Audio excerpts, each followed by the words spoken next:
आज़ाद हिंद फौज यानी Indian national army INA और दूसरे विश्व युद्ध के दौरान उसके जो अभियान थे उन पर आज हमें गहरी चर्चा करने वाले हैं। स्वागत है। नमस्कार। हाँ, ये विषय वाकई बहुत दिलचस्प है। आज हम जिस सामग्री को देख रहे हैं वो एक पॉडकास्ट स्क्रिप्ट है जो INA की कहानी काफी विस्तार से बताती है। तो हमारा मकसद है कि इस स्रोत से जो जरूरी जानकारी है वो निकालें और समझें कि भारत की आज़ादी की लड़ाई के इस अक्सर अनदेखे से अध्याय का क्या महत्व था। बिल्कुल, ये सही मायनों में आज़ादी की लड़ाई का एक ऐसा हिस्सा है जो जुनून, हिम्मत और दुखद घटनाओं से भरा पड़ा है। एक ऐसा चैप्टर जिसने भले ही सीधी मिलिट्री जीत ना दिलाई हो, पर उसने हिंदुस्तान के लोगों के मन पर एक गहरी छाप छोड़ी। और हाँ, जब भी INA की बात होती है तो जाहिर है चलो दिल्ली का वो जोशीला नारा और नेताजी सुभाष चंद्र बोस की वो करिश्माई शख्सियत वो एकदम से दिमाग में आ जाती है। तो आज हम कोशिश करेंगे समझने की INA कैसे बनी, उनके अभियान कैसे रहे, क्या मुश्किलें आईं और आखिर में उनकी विरासत क्या रही, भारत पर उसका क्या असर पड़ा। ठीक है, तो शुरू करते हैं। कहाँ से ये विचार पनपा? कहानी शुरू होती है 1942 से। सिंगापुर का पतन हो चुका था। हाँ, और हजारों भारतीय सैनिक जो ब्रिटिश सेना के लिए लड़ रहे थे वो जापानियों के प्रिजनर्स ऑफ वॉर मतलब युद्धबंदी बन गए। माहौल बड़ा ही उथल-पुथल वाला था। यहीं पर कैप्टन मोहन सिंह का नाम आता है ना?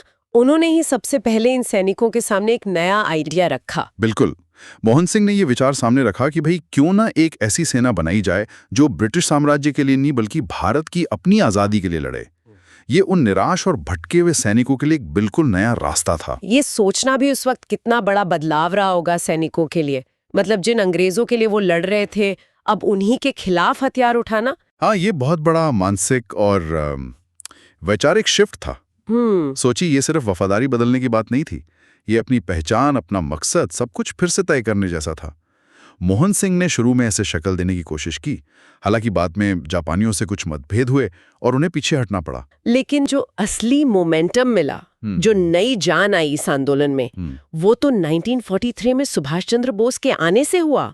हाँ, बिल्कुल। और उनकी कहानी, कलकत्ता में नजरबंदी से निकल भागना, फिर वो लंबा सफर, अफगानिस्तान, रूस, जर्मनी और फिर सबमरीन से ईस्ट एशिया पहुंचना, कमाल की इच्छा शक्ति। बोस का आना एक गेम चेंजर था, सही मायनों में। वो सिर्फ एक मिलिट्री लीडर नहीं थे, उनके पास एक विजन था, एक साफ राजनीतिक लक्ष्य था।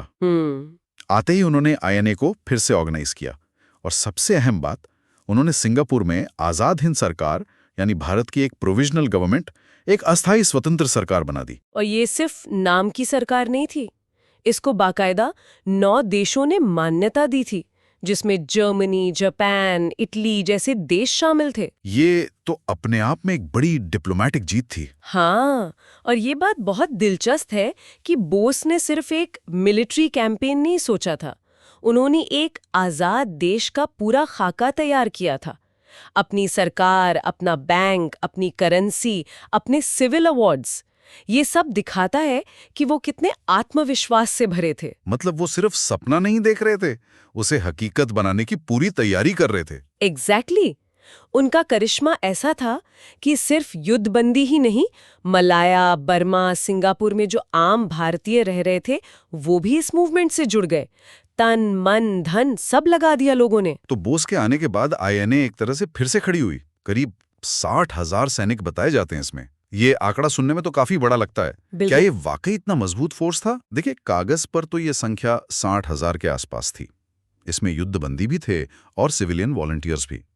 लेकिन हाँ, ये समझना जरूरी है कि ट्रेनिंग, हथियार, एक्सपीरियंस, इन सब मामलों में बहुत फर्क था। अच्छा। कई पुराने सैनिक अनुभवी थे, लेकिन जो नए नागरिक भर्ती हुए थे उन्हें बहुत तेजी से ट्रेनिंग देनी पड़ी।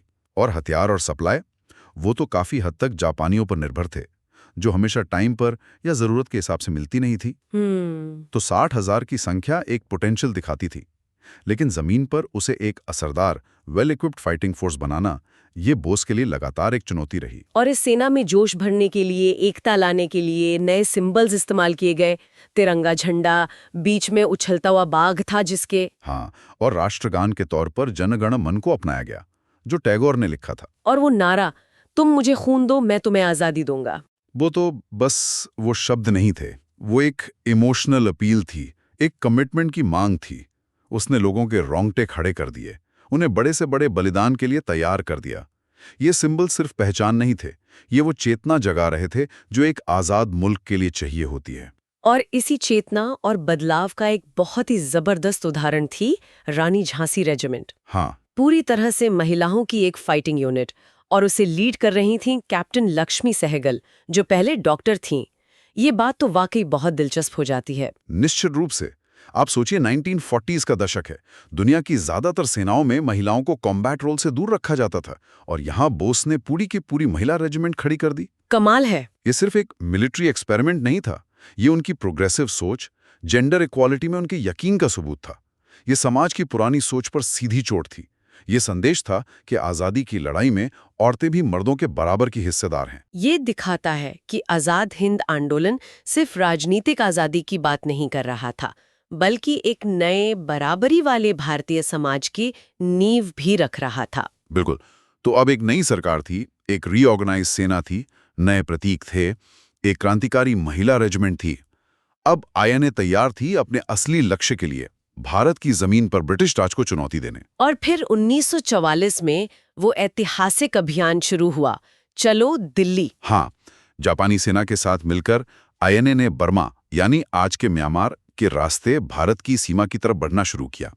शुरू में कुछ कामयाबी भी मिली। अराकान के इलाके में, फिर नॉर्थ ईस्ट में इम्फाल और कोहिमा के मोर्चों पर जबरदस्त लड़ाइयां हुईं। और इसी अभियान में वो पल आया जिसका जिक्र हमेशा बहुत गर्व से होता है, मणिपुर के मोइरांग में तिरंगा फहराना। हाँ, 19 मार्च 1944 कर्नल शौकत मलिक ने पहली बार आज़ाद हिंद सरकार का झंडा भारत की जमीन पर फहराया। उस पल की जो इमोशनल वैल्यू है, वो शायद हम आज अंदाजा भी नहीं लगा सकते। बिल्कुल। मोइरांग का सिंबॉलिक महत्व बहुत ज्यादा था। मिलिट्री के नजरिए से शायद ये छोटी सी जगह हो, पर साइकोलॉजिकली ये बहुत बड़ी जीत थी। ये इस बात का सबूत था कि आईएनए अपने लक्ष्य के कितने करीब पहुंच सकती है। इसने पूरे देश में उम्मीद की एक लहर दौड़ा दी। आज़ादी के दीवानों के लिए ये एक जीती जागती मिसाल बन गया कि हाँ, अंग्रेजों को हराया जा सकता है, भारत की धरती पर भारत का राज कायम किया जा सकता है। लेकिन ये जो शुरुआती जोश था, ये ज्यादा टिका नहीं। जल्द ही पूरा अभियान मुश्किलों में घिर गया।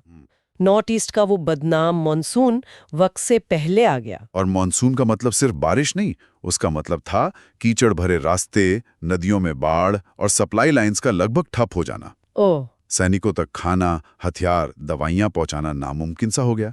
मलेरिया, पेचिश जैसी बीमारियां फैल गईं। हजारों सैनिक इसकी चपेट में आ गए। उनके पास न ढंग के गर्म कपड़े थे, न जूते। भूखे प्यासे बीमारी से लड़ते हुए वो आगे बढ़ने की कोशिश कर रहे थे। और दूसरी तरफ से मित्र देशों मतलब एलाइड फोर्सेस ने भी जोरदार पलटवार किया। उनके पास हथियार भी बेहतर थे, सप्लाई भी, और सबसे बढ़कर हवाई ताकत थी उनके पास। हाँ, एयर सुपीरियरिटी।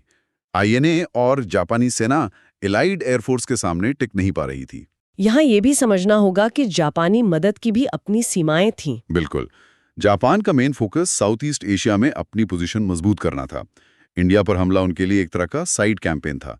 जब लड़ाई मुश्किल हुई, उनके रिसोर्स कम पड़ने लगे, तो इंडिया कैंपेन उनकी प्रायोरिटी लिस्ट में नीचे चला गया। तो आईएनए को जो सपोर्ट मिल रहा था वो अक्सर कम या अधूरा ही रहा। हाँ, इम्फाल और कोहिमा की लड़ाइयाँ सेकेंड वर्ल्ड वॉर की सबसे भयानक लड़ाइयों में गिनी जाती हैं। और आखिर में एलाइड फोर्सेस की बेहतर तैयारी और रिसोर्सेज के सामने आईएनए और जापानियों को पीछे हटना पड़ा। 1945 के मध्य तक आते आते ये अभियान पूरी तरह से फेल हो चुका था। हजारों सैनिक या तो मारे गए या घायल हुए या पकड़े गए। चलो दिल्ली का सपना अधूरा रह गया। मिलिट्री के हिसाब से देखें तो ये एक बड़ी हार थी। हाँ, मिलिट्री टर्म्स में ये बेशक एक हार थी, लेकिन जैसा कि सोर्स भी इशारा कर रहा है, कहानी यही खत्म नहीं होती। उन सैनिकों ने जिन मुश्किल हालात में लड़ाई लड़ी, जिस हिम्मत और जज्बे का सबूत दिया, वो अपने आप में एक मिसाल बन गया। वो जानते थे कि वो एक बहुत बड़ी ताकत से टकरा रहे हैं, फिर भी वो लड़े। उनकी हार में भी एक नैतिक जीत छुपी थी, एक संदेश था कि भारतीय अपनी आज़ादी के लिए लड़ने और मरने को तैयार हैं। और फिर युद्ध खत्म हुआ। ब्रिटिश सरकार ने पकड़े गए आईएनए सैनिकों पर मुकदमा चलाने का फैसला किया। शायद उनका इरादा था कि इन सैनिकों को गद्दार साबित करके बाकी सेना और लोगों का हौसला तोड़ा जाए। हाँ, दिल्ली के लाल किले में नवंबर 1945 में ये मुकदमे शुरू हुए। इन्हें रेड फोर्ट ट्रायल्स के नाम से जाना जाता है। पहले राउंड में 3 बड़े अफसरों पर केस चला, कर्नल प्रेम सहगल, कर्नल गुरबख्श सिंह ढिल्लों और मेजर जनरल शाहनवाज खान। लेकिन ये दाव तो अंग्रेजों पर ही भारी पड़ गया। पूरी तरह उल्टा पड़ गया। वो शायद पब्लिक के मूड का अंदाजा नहीं लगा पाए। जैसे ही मुकदमों की खबरें फैली, पूरे देश में हमदर्दी और गुस्से की एक ऐसी लहर उठी जिसकी किसी ने उम्मीद नहीं की थी। ये सोचने वाली बात है कि कैसे एक कोर्ट केस पूरे देश के आंदोलन का सेंटर पॉइंट बन गया। वाकई अद्भुत था। लोग धर्म, जात, सूबे का फर्क भूलकर आईएनए के सपोर्ट में खड़े हो गए। कलकत्ता, बॉम्बे, लाहौर, मद्रास, हर बड़े शहर में प्रोटेस्ट हुए, हड़तालें हुई, स्टूडेंट्स सड़कों पर आ गए।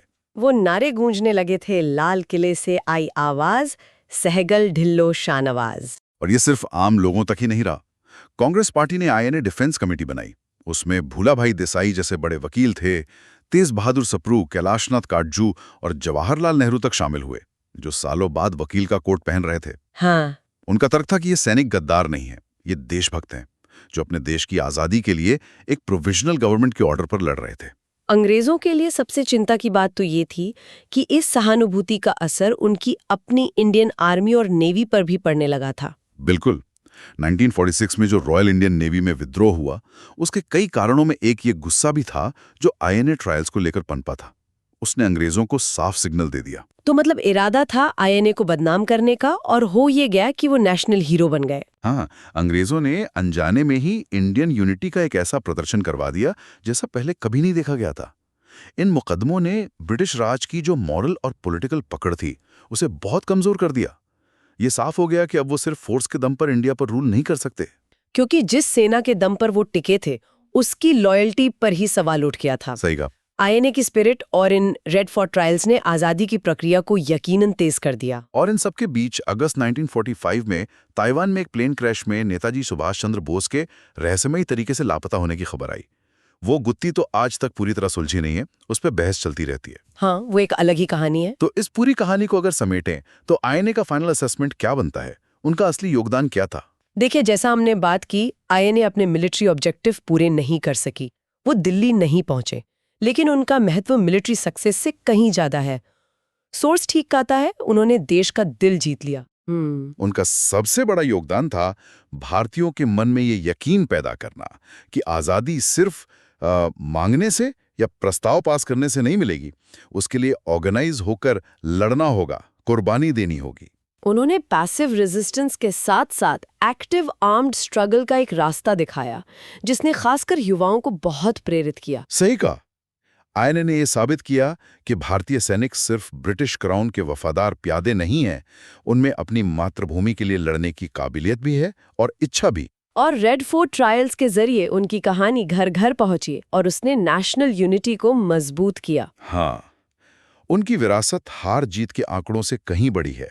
ये हिम्मत, बलिदान और उस जज्बे की विरासत है जिसने आखिर में भारत को आज़ादी दिलाने में अहम भूमिका निभाई। तो संक्षेप में कहें तो सिंगापुर में युद्ध बंदियों की मुश्किलों से शुरू हुई कहानी कैप्टन मोहन सिंह की कोशिशों और फिर सुभाष चंद्र बोस के करिश्माई नेतृत्व में एक जबरदस्त आंदोलन बनी। आजाद हिंद सरकार, रानी झांसी रेजिमेंट, मोइरांग में तिरंगा फहराने का वो पल, इम्फाल को कोहिमा की लड़ाई और सैनिकों का बलिदान, और आखिर में लाल किला मुकदमों का वो असर, ये सब मिलकर आईएनए की कहानी बनाते हैं। संदेश साफ है, हिम्मत, एकता और आजादी के लिए सब कुछ कुर्बान करने का जज्बा। और ये हमें गहरे सवाल की तरफ ले जाता है। स्रोत कहता है कि मिलिट्री हार के बावजूद आईएनए ने देश का दिल जीता।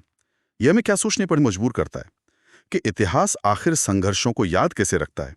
क्या ये हमेशा मैदान में मिली जीत या हार के बारे में ही होता है, या फिर कभी-कभी विरोध का वो जज्बा, वो स्पिरिट और उसके द्वारा जगाई गई चेतना खुद में एक ज्यादा टिकाऊ और शक्तिशाली विरासत छोड़ जाती है? ये वाकई एक सोचने वाला सवाल है, जो हमें इतिहास को सिर्फ नतीजों से नहीं, बल्कि नियत, भावना और उसके असर की एक ज्यादा बड़े कैनवस पर देखने के लिए प्रेरित करता है।